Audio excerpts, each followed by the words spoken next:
as you said a moment ago, from the Arabic Peninsula,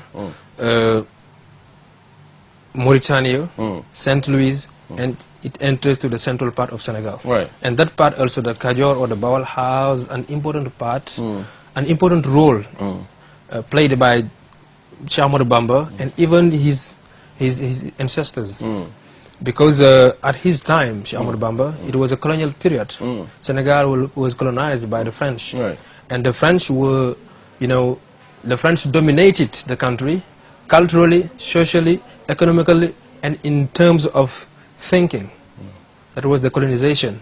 And he came, to save us. He came to let us, to make us get rid of that colonization.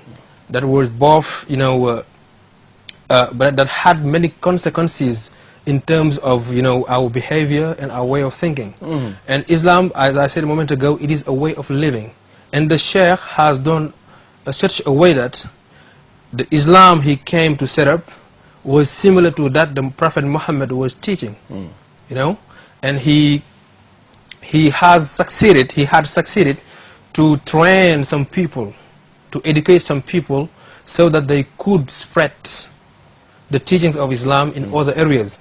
For example, he can set up a village where he can teach his students, his disciples, and after teaching them, he can send other students in other areas to teach other people.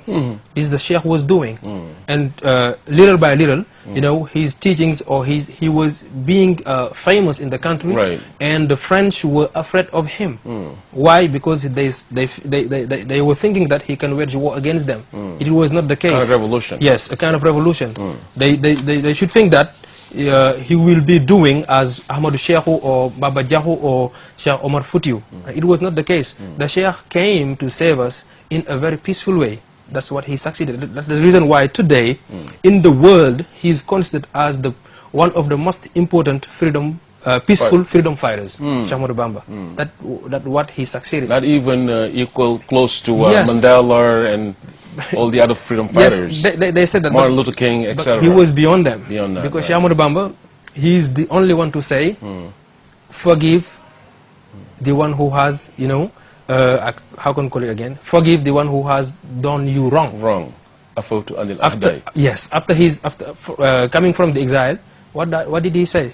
He had forgiven all, all that wrong the enemies had done. All of them, right? Yes. Right. So I'm going to go briefly, because the topic today is really youngsters, how they moved into Islam. But there's a question here that is getting to me, which is Rasul Sallallahu Alaihi Wasallam was teaching in front of Arab people.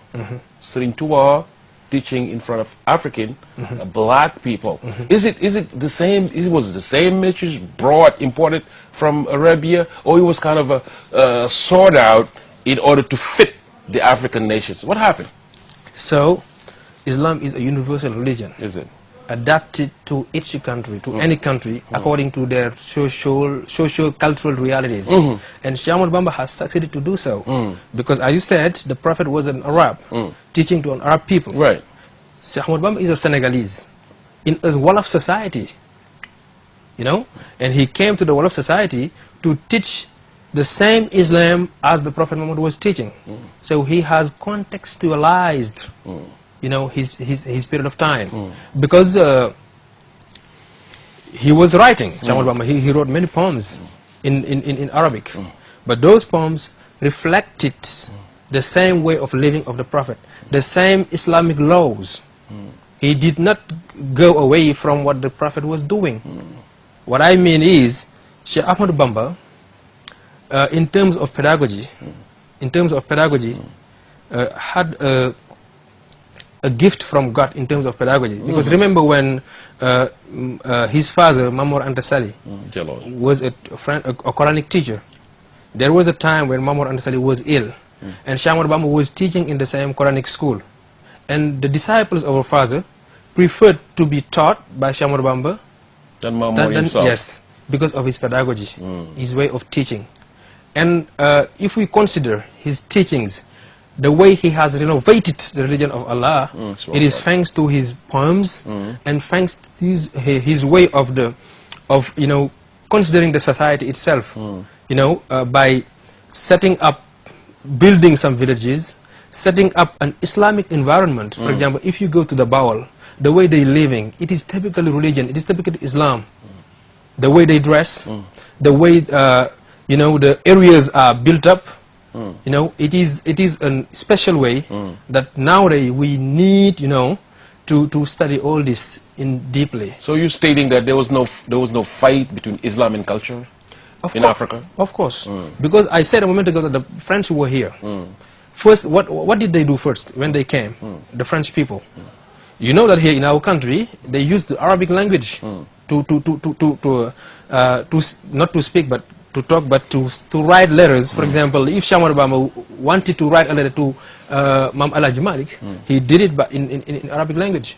The French, what they did first is to fight against that language, to set up their own schools, to teach their French language, their culture, their way of living.